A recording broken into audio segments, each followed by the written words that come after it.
earlier in the month of October, the Home Office released a new white paper which changed the immigration status for most people in the UK, because this does not only impact students anymore, it has started impacting skilled worker visas. It has also started impacting people on how they can extend their visas.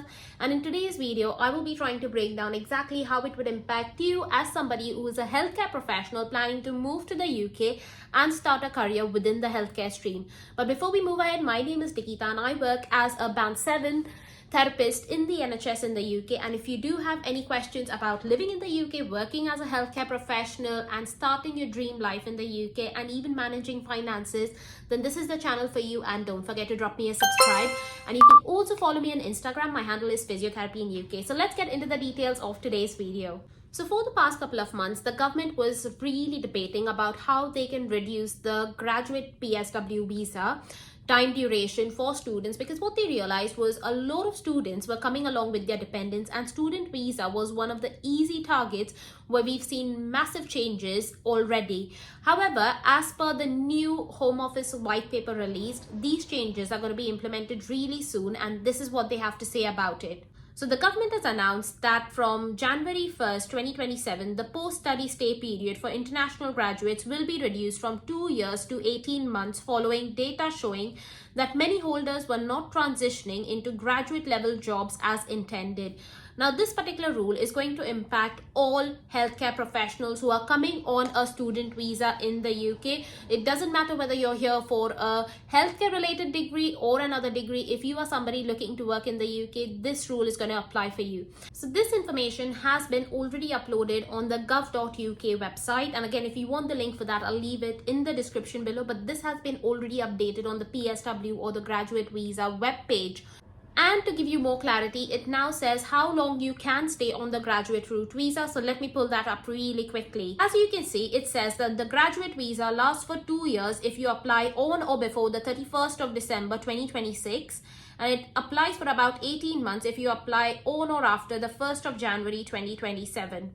If you have a PhD or another doctoral qualification, it will last for 3 years, and your visa will start to apply from the date of your application. That just means that those of y'all who've come in the September intake this year in 2025 or are looking to come in right in January 2026, you are going to be absolutely safe, fingers crossed, provided you make sure you've made your application before the 31st of July 2026. Now, this is a massive loophole, I think, that if you are planning to come to the UK to study your masters, you really need to exploit. And just while we're on the topic of coming to the UK to study, let's not forget one of the biggest concerns you're going to have is trying to find the right student accommodation, because let's be honest, finding an accommodation can make or break your UK experience. One of the most budget-friendly accommodation options that you definitely need to check out are Amber students. Now, Amber students are great because what they offer you is giving you a live tour that helps you to check out the vibe of the place, but more importantly, remember, they are budget friendly. Some of the accommodation options on Amber students website right now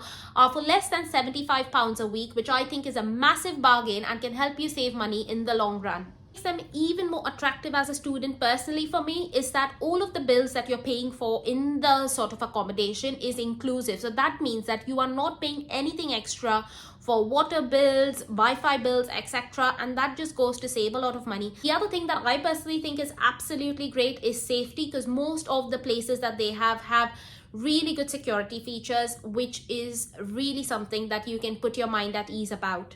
What makes them really appealing right now is that if you are interested in booking an accommodation with them and do so, you can get discount up to £800 not only on accommodation but on flights, airport pickups and even local SIMs. And if you are interested in booking your accommodation with them, do not forget to check the link in the description below, because once you fill out this form, the lovely people from Amber's customer care will be reaching out to you and help you find your dream accommodation in the UK. Coming back to why the government has decided to make all of these reforms about the graduate visa. So let's break it down step by step. So when the government obviously issued the graduate visa as a part of 2 years to sort of live, work in the UK and find a job, they realized from their sort of data collection over the past couple of months and years that the number of people going on the graduate visa was quite high. However, the number of people getting onto the job ladder and getting skilled worker route sponsorships was actually going on reducing over the last couple of months. And because there was this massive mismatch in terms of the expectations, the government has now decided that they've realized that people are not really landing those jobs while being on the PSW visa, and so they've decided to actually reduce that duration of the PSW visa. That just means that by changing this rule and implementing this change on the next batch of students, what they are hoping is that if people are not able to land those jobs within those 18 months, they are going to have to pack their bags and turn back to their home countries, because they are not giving those students an additional 6 months of opportunity to find a sponsored job in the UK. So let's talk about how this is going to be impacting people who are already in the UK or those who are come here right now in the September cohort or are looking for the Jan intake. Now, if you are somebody who's come in the September intake and your course is just for 1 year, you are absolutely safe, because you will be making your PSW application before the 1st of January 2027. This is the cutoff point that you want to absolutely remember. However, if you've come over here in the UK in the September intake but are completing your course, which is for over 18 months, then unfortunately you will be making your PSW application after the 1st of January 2027, and that means that you will now not be granted the 2 years PSW, but in fact be getting only the 18 months PSW. Similarly, it applies to people who are coming into the Jan intake. If you are able to make your application for your PSW before the 1st of Jan 2027 and you do not have any backlogs or you do not have any errors in your examination or your transcripts, then you will be able to make that application just in time, and that means that you will be granted the 2-year PSW stay. Whereas if you miss by any chance or miss the deadline to make the application, then you will be granted only 18 months of PSW visa.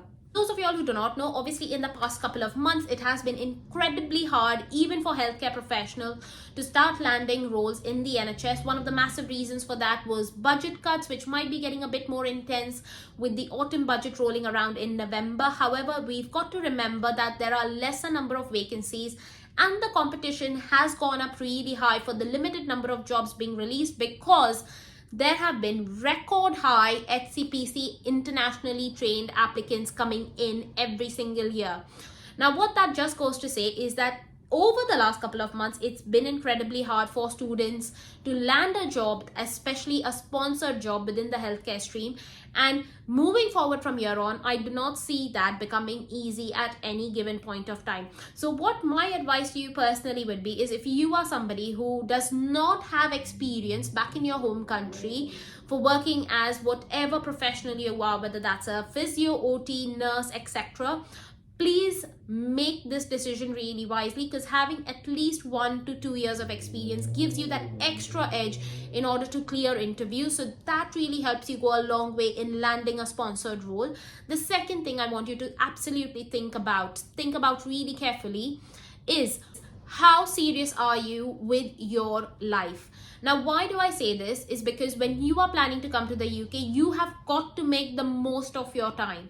What that means is that right from you leaving your home country, you've got to think about, how long is my HCPC process going to take? How long will I get my HCPC in hand? And how long is it going to take me to land a job? Because if you are not thinking about all of these things before you've started your degree or before you've come to the UK, then once you come to the UK, you're going to be massively delayed and you're not going to be able to land that role before your PSW expires.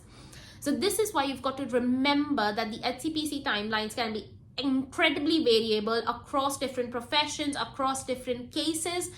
Now, if you are interested in knowing how to make your HCPC registration application, then feel free to check out this playlist, which has all the information you need. But if you need more information about it, feel free to book a one-to-one session with me, because we can go through all of that and we can discuss your case-to-case basis on how you can make a very strong application.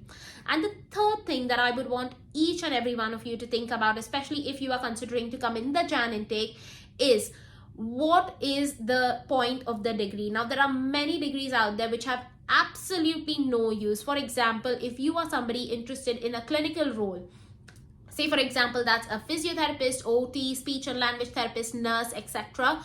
But if you go for a role that's related to masters in public health, for example, there is no clinical reliability in that role to help you land a job. What you've got to remember is that when you are choosing your master's degree, make sure that you have checked whether the university has really good standards of practice, but also whether they might be offering you placements or internship opportunities. Now, this is not a given with every university, so make sure you're going through the university modules, checking that they are absolutely to your liking, checking if they are relevant to your field, and if they are going to make you increasingly more employable once you've completed the degree. And finally, also make sure that even if you haven't got the opportunity already, start networking with people on LinkedIn or Facebook who've attended the university over the past 2 years, because they are the best people to tell you about whether it was easy to land a job, what was the course like, what were some of the challenges they faced. And asking these 3 questions will help you land ahead more than 99% of the people, because trust me, they are not making the effort. But that's it from today's video, guys. Do let me know if you have any questions below, and if you want to book an accommodation with Amber students, feel free to check out the link in the description, and I'll see you in the next one.